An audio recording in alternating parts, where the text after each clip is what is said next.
L'automatisation des tâches effectuées par l'homme de plus en plus complexes est une réalité.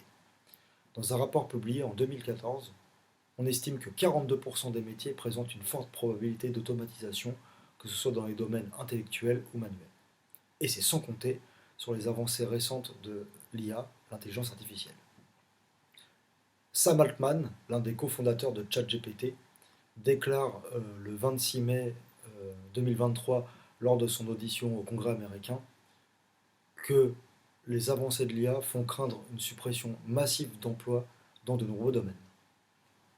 Si l'on pousse le raisonnement jusqu'au bout, il est possible que 100% des activités nécessaires à la satisfaction des besoins matériels humains soient automatisables à plus ou moins long terme. L'agriculture, la construction d'habitations, l'industrie textile, la médecine, etc. Avec l'évolution technologique, le travail ne sera donc plus nécessaire à la survie dès lors que sera résolu le problème de l'énergie. Alors, qu'est-ce que cela implique?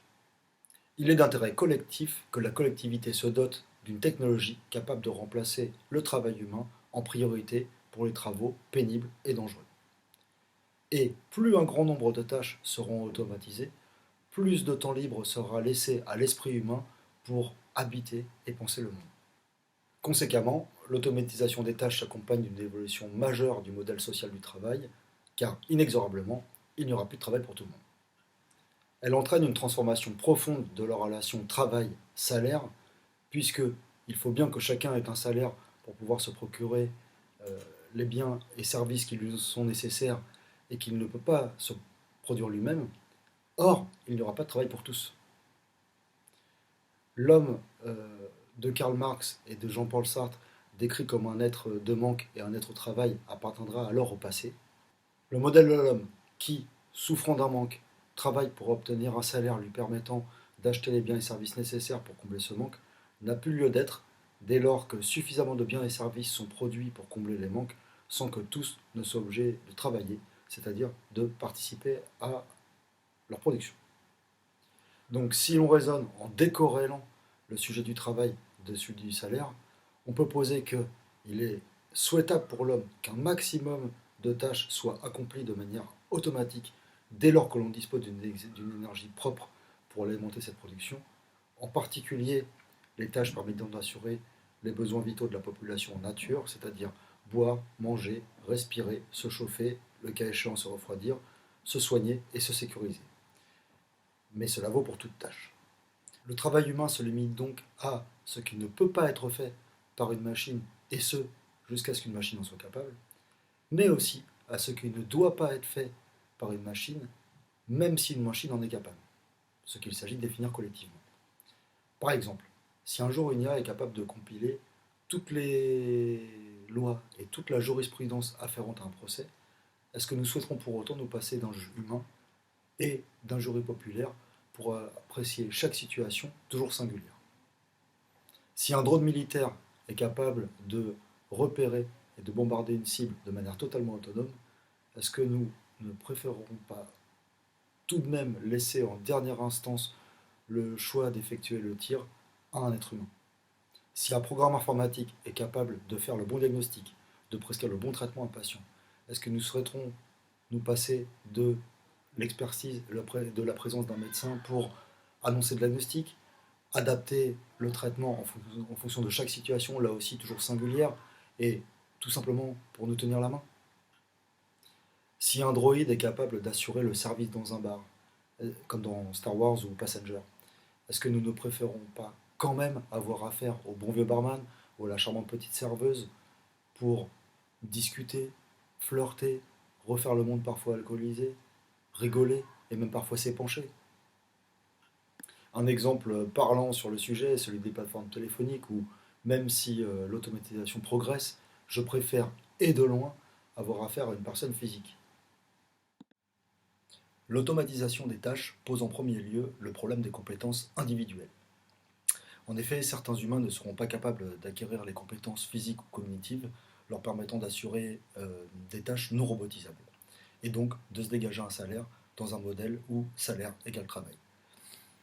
C'est une théorie qui est largement défendue notamment par Laurent Alexandre. C'est d'ailleurs ce qui s'est passé au cours de ce dernier siècle avec la révolution industrielle. Un grand nombre de tâches qui autrefois étaient effectuées par une main-d'œuvre humaine, ouvrière, ont été automatisées. Ceci a deux conséquences importantes. Premièrement, la mise au rebut d'une partie de la population ne disposant pas des compétences physiques ou cognitives lui permettant de s'atteler à une autre tâche justifiable d'un salaire. C'est pour partie ce qui a fait émerger le problème du chômage. L'augmentation du chômage est en réalité un signe positif pour une société, puisqu'elle indique qu'il est de moins en moins nécessaire à l'ensemble des individus de travailler pour assurer la survie de la population. En revanche, cela fait émerger deux questions, celle de l'utilité sociale de ces individus et celle de l'organisation et de la répartition du travail humain restant. Deuxièmement, l'augmentation des bénéfices des industriels, patrons, ou pour les dénommer plus explicitement, des propriétaires des facteurs de production qui bénéficient de la vente de la dite production. En économie, on distingue deux facteurs de production. Le facteur humain, le travail, et le facteur physique, le matériel, et l'immatériel. Alors dans le matériel, on peut inclure les locaux, les outils, tout le matériel nécessaire à la production, mais également immatériel, comme par exemple les brevets. On dit que ce capital est fixe ou circulant, et on le distingue du capital financier. D'ailleurs, le sujet du capital financier, moi je le traite dans une partie à part, qui s'appelle L'argent n'est pas une limite, et qui fait partie du troisième pilier, l'élévation de la conscience collective. Notons que plus récemment, et je me réfère au site du gouvernement pour vous dire ça, ont été introduits deux autres facteurs de production. Donc le capital naturel, donc la terre, les ressources naturelles, l'espace. Moi, c'est un sujet d'ailleurs que j'individualise dans deux parties, la partie protection de la terre et la partie voyage spatial. Et le capital connaissance, le savoir de l'humanité. Vaste sujet en soi, cher notamment à Idriss Aberkan, qui propose contre une économie de la croissance, une économie de la connaissance, dont la croissance est potentiellement infinie, et souligne l'intérêt majeur de la recherche fondamentale, et notamment sur le biomimétisme. Dans un modèle économique où, comme en France, le capital humain, le travail, est plus chargé, plus taxé que le capital physique, afin de lever l'impôt qui, théoriquement, est une levée de fonds permettant d'assurer les dépenses liées à l'intérêt collectif. Dans un tel modèle, vous avez une première incitation à faire reposer un maximum de la production sur le capital physique plutôt que sur l'humain. Ce que je veux dire par là, c'est qu'il s'agit d'une question de modèle. Votre arbitrage entre capital humain et capital physique dépendra évidemment du coût relatif de ces deux facteurs. S'il vous faut 10 ouvriers pour produire un objet, si on vous propose une machine capable de produire le même objet avec la même qualité, votre raisonnement va être simple. Combien me coûtent mes ouvriers par objet produit? Combien coûte ma machine par objet produit? Et quand devrais-je la remplacer? Ensuite, la question est de savoir combien je vends cet objet et combien je compte en vendre. Dans un modèle économique où votre objectif est de maximiser vos bénéfices, l'arbitrage est simple. Si mes coûts sont supérieurs à mes bénéfices, je ne produis pas. Dans le cas contraire, je produis en essayant d'augmenter au maximum ma productivité. C'est-à-dire le nombre d'objets produits, dont j'ai intérêt d'ailleurs à ce qu'un maximum de gens se l'achètent et le changent le plus souvent possible. Ce qui vaut d'ailleurs pour celui aussi à qui j'achète la machine, puisqu'évidemment, lui aussi a intérêt à ce que à en vendre un maximum et à ce qu'on la change le plus souvent possible. Ce thème connecte avec celui de l'obsolescence programmée, que je traite également en partie 3, et dont je propose la criminalisation. Les gains de productivité observés au cours de ce dernier siècle tiennent plus au développement technologique et à l'assistance du travail humain, voire à son remplacement pur et dur, plutôt qu'à l'amélioration de la productivité de l'homme lui-même. On produit de plus en plus et de mieux en mieux, avec de moins en moins d'hommes. Par ailleurs, je m'échine à diminuer au maximum mes coûts de production en arbitrant entre humains et machines. Le développement technologique, en particulier dans le domaine de l'automatisation des tâches, fut à tel point fulgurante, et notamment à partir des années 2000, que l'arbitrage en faveur de la machine n'a cessé de progresser, au point qu'il est, de nos jours, envisageable, voire probable, dans un avenir plus ou moins proche, d'aboutir à une hégémonie totale de la machine sur l'homme dans la production de biens et services. Et à bien y réfléchir, c'est souhaitable. Si une machine peut le faire, souvent mieux et plus vite, à quoi bon faire se casser le dos à un être humain pour construire une maison ou bosser à l'usine? À quoi bon occuper une caissière à rester assise toute la journée dans un courant d'air en risquant de choper le Covid? À quoi bon former pendant 10 ans un médecin radiologue et ensuite occuper son temps de cerveau à observer des nuances de gris sur un écran d'ordinateur alors que l'IA peut déjà faire mieux? À quoi bon obliger un être humain à se lever à 4 du mat, à prendre la 86, à polluer la planète pour transporter des palettes à Rungis? À quoi bon moi me faire réveiller à 4 du mat pour aller soigner un patient en pleine nuit?